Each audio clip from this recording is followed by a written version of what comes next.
There's an order to life that starts long before anything actually happens, before situations show up, before money changes hands.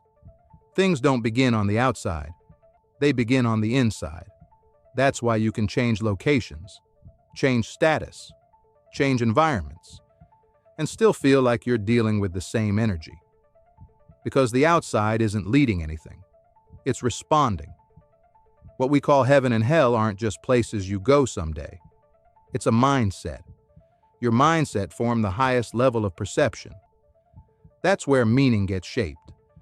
That's where right and wrong get negotiated.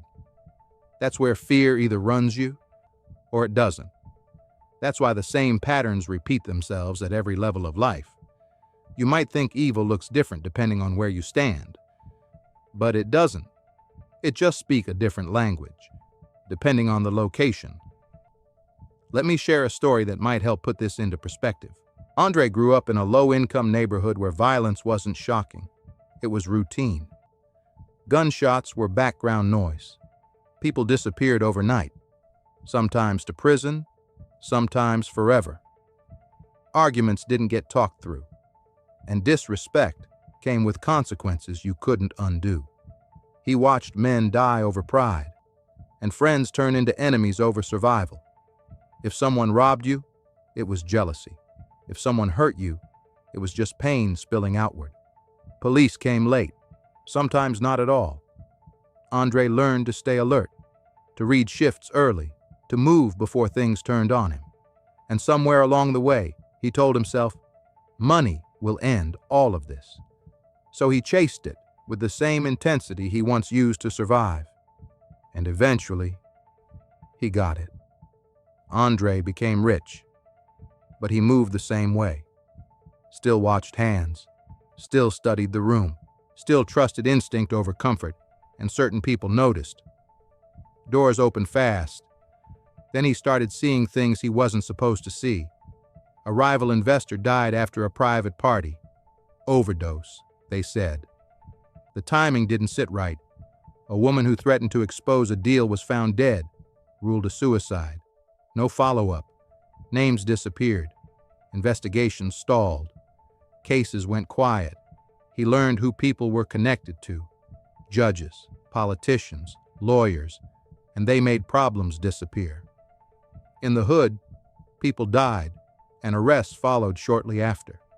But in Andre's new world, when people died, nothing followed. One night, a guy named Marcus started joking about what really happened behind a deal, naming things that were supposed to stay buried, and speaking on decisions no one in that room was ever meant to repeat. The room went quiet. 3 days later, Marcus didn't show up to a meeting. By the fourth day, police found him dead in a vacant condo tied to one of his shell companies. No forced entry, no struggle. Official cause: accidental overdose. Case closed. After that, no one mentioned Marcus again. Andre felt something familiar.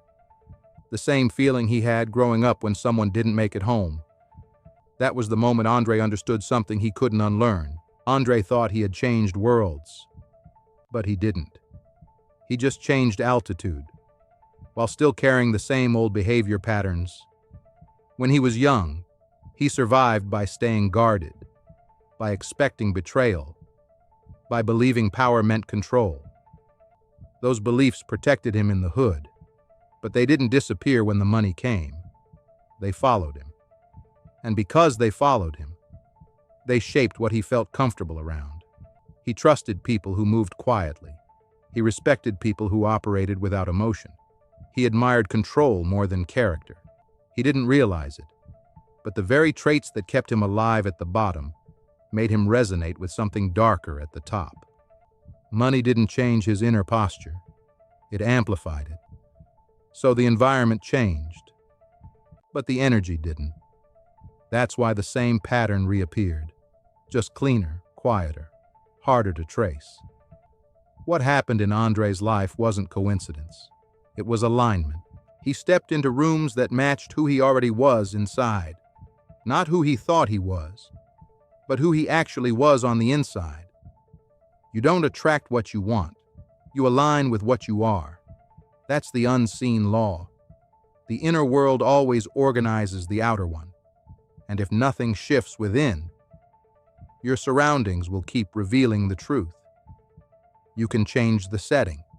You can change the money. You can change the faces around you.